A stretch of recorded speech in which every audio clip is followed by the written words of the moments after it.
Bismillahirrahmanirrahim. Assalamualaikum warahmatullahi wabarakatuh.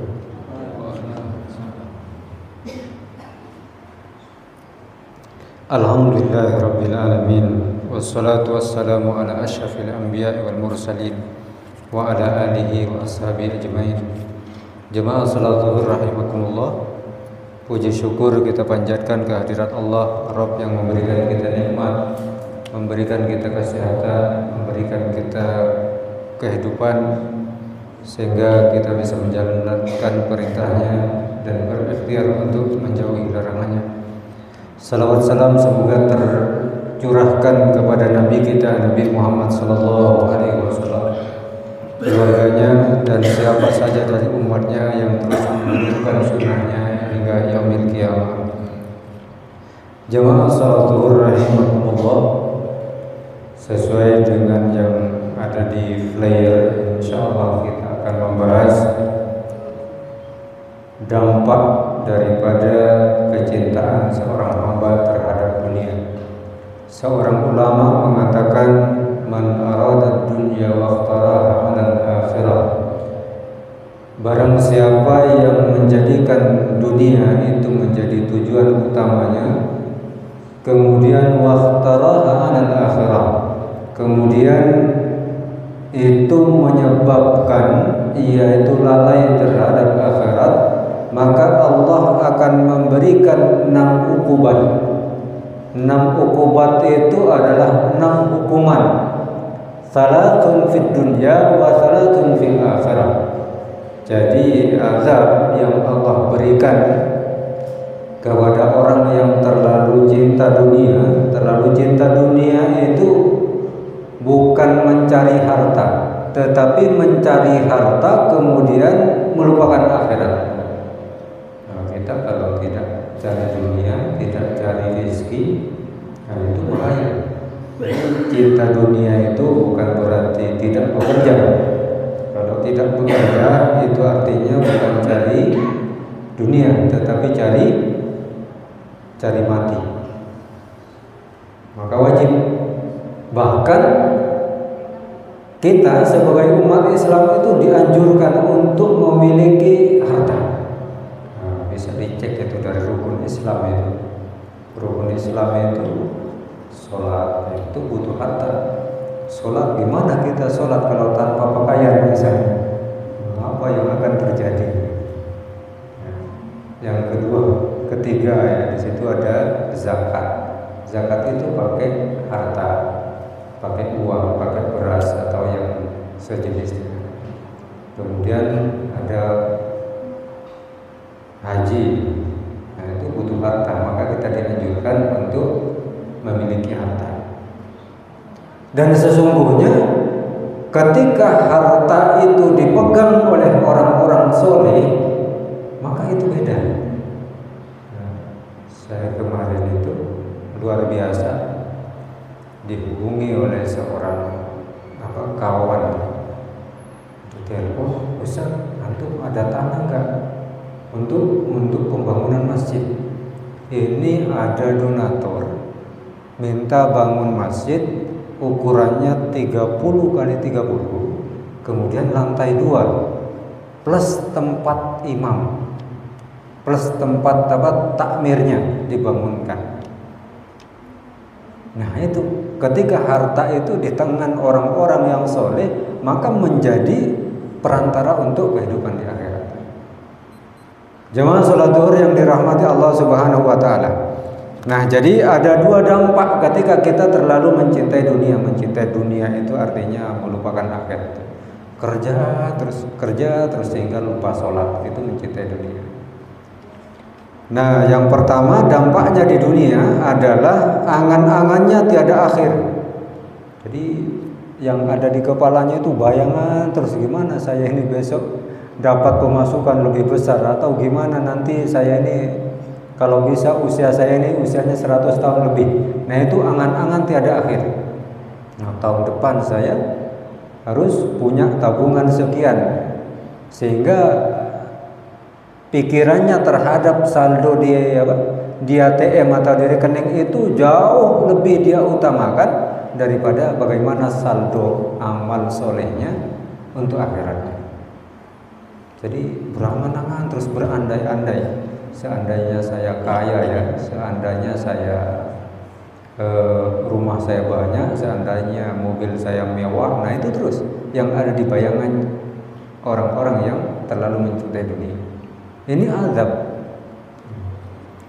Yang kedua adalah dampaknya di dunia. Ketika seseorang terlalu mencintai dunia, maka serakah tiada akhir, ribut terus urusan harta. Bahkan tidak jarang saudara kandungnya jadi musuhan dengan saudara kandung karena rebutan apa? Karena rebutan harta.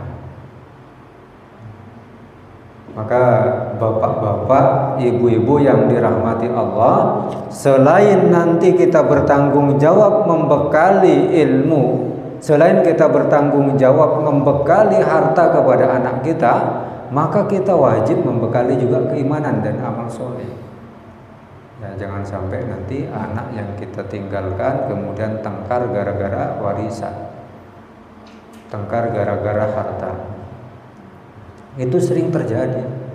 Ya, pada tahun 2023 ada seorang yang sudah belasan tahun tidak saling sapa ya dengan saudaranya, itu datang ke pondok, kemudian ada seorang ustadz yang mengantarkan ke kita ke pondok untuk membantu menyelesaikan hartanya. Kenapa? Karena itu gara-gara warisan. Nah kemudian di situ saya minta waktu ya 3 pekan lah untuk menghitung berapa bagian si bapak dan berapa bagian si ibu, itu kita hitung, dan alhamdulillah hari ini damai. Nah jadi sering terjadi di masyarakat kita gara-gara harta itu kemudian kelahi. Yang ketiga, ini yang paling bahaya. Kalau kita sudah terlalu cinta terhadap dunia, bahasa hadis itu wahan hubbud dunya wa karahiyatul maut, cinta dunia dan takut mati, itu akan dicabut dari kita, dari orang-orang yang cinta terhadap dunia. Itu nikmatul ibadah. Jadi nikmat ibadah. Jadi jangankan mendapatkan nikmat ibadah, datang untuk ibadah saja sulit. Dengar azan saja seakan-akan tertutup telinganya, itu artinya sudah dicabut oleh Allah. Jangankan menikmati bacaan Quran, pegang Quran saja tangannya terasa berat. Nah itu bisa jadi merupakan hukuman dari Allah terhadap orang-orang yang terlalu cinta terhadap dunia.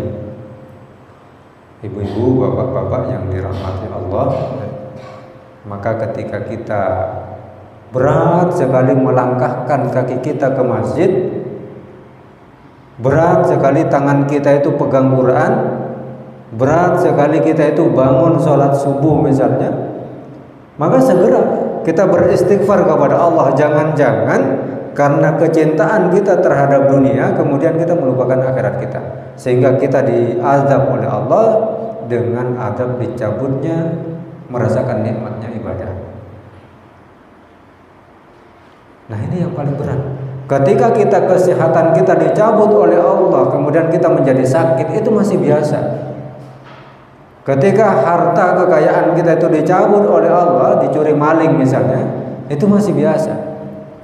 Tetapi kalau sudah nikmatnya ibadah, ketertarikan terhadap ibadah ini dicabut oleh Allah, ini yang musibah besar. Dan ini jangan sampai hilang daripada diri kita.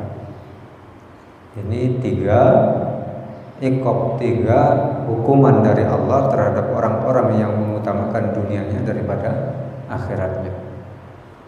Nah sekarang gimana dampaknya ketika kita terlalu cinta terhadap dunia? Bagaimana dampaknya di akhirat? 1 adalah ditimpa ketakutan pada hari kiamat. Ibu bapak yang dirahmati Allah, kalau kita berbicara tentang hari kiamat, itu sejak tiupan sangkakala yang pertama itu saja sudah mengerikan.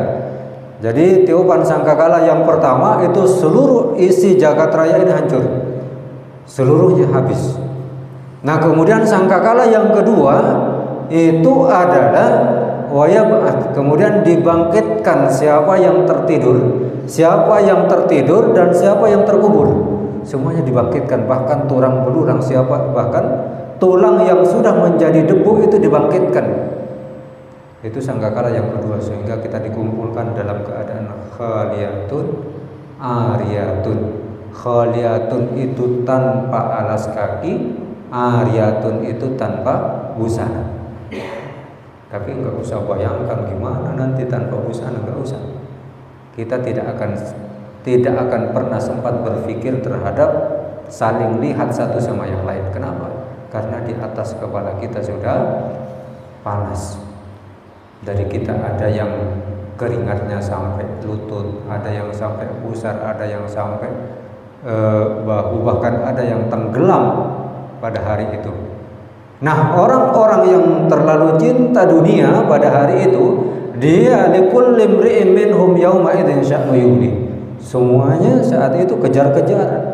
Tidak ada yang mampu menolong. Tetapi orang-orang yang mengutamakan akhiratnya ketika ia hidup di dunia, tentu dia punya naungan. Orang yang gemar sedekah. Sedekah itu kan nggak harus banyak dan nggak harus besar. Sedekah godok-godok itu tadi, ya, telo godok, pisang godok, apalagi yang godok-godok itu, nanti itu akan menjadi saksi. Satu pisang godok, satu telo godok, itu nanti bisa jadi membentangkan tembok besar di atas kepala kita, itu menjadi payung besar di atas kepala kita, menaungi kita ketika kita sudah banjir keringat. Ketika satu gedang godok itu kita niatkan untuk, oh ini disedekahkan untuk jemaah Masjid Asy-Syifa supaya nanti jemaahnya fisiknya tambah kuat misalnya, tambah kekal, tambah semangat ibadah, tidak sakit. Nah, kemudian siapa yang menikmati gedang godok itu menjadi sehat dan lebih semangat ibadah, dan itulah sesungguhnya sedekah itu menjadi naungan nanti di akhirat. Jadi sedekah itu Bapak Ibu jangan bayangkan ber-M yang kayak tadi bangun masjid. Sedekah itu dari yang kecil sesuai dengan kemampuan kita. Nah, setan itu kadang membisiki kita, oh kamu jangan infak dulu, kamu kan masih butuh sendiri. Nah, begitulah cara setan. Oh, kamu jangan sedekah, masa sedekah cuma godok-godok gitu. Jangan, itulah cara setan. Bisa jadi satu potong gedang godok, satu potong telo godok itu menjadi saksi di hadapan Allah ketika kita ini sudah mau dicampakkan ke dalam neraka jahanam. Nah, itu orang yang terlalu cinta dunia akan ketakutan terus di akhirat. Yang kedua, dampaknya kalau terlalu cinta terhadap dunia di akhirat adalah hisabnya semakin sulit. Bagaimana?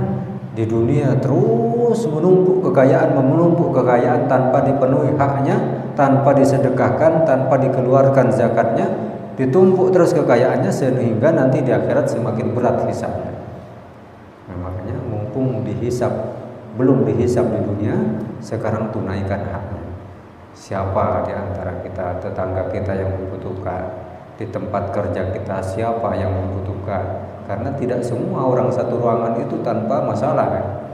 Ya, kadang itu bibirnya tersenyum tetapi hatinya punya beban yang luar biasa. Nah, dibantu. Dan yang ketiga adalah kesedihan berkepanjangan.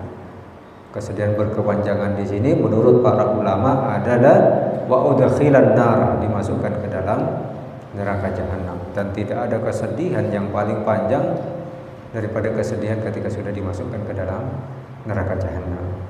Ibu-ibu, bapak-bapak yang dirahmati Allah Subhanahu wa taala, demikian yang bisa saya sampaikan. Mudah-mudahan menjadi renungan bagi kita bersama.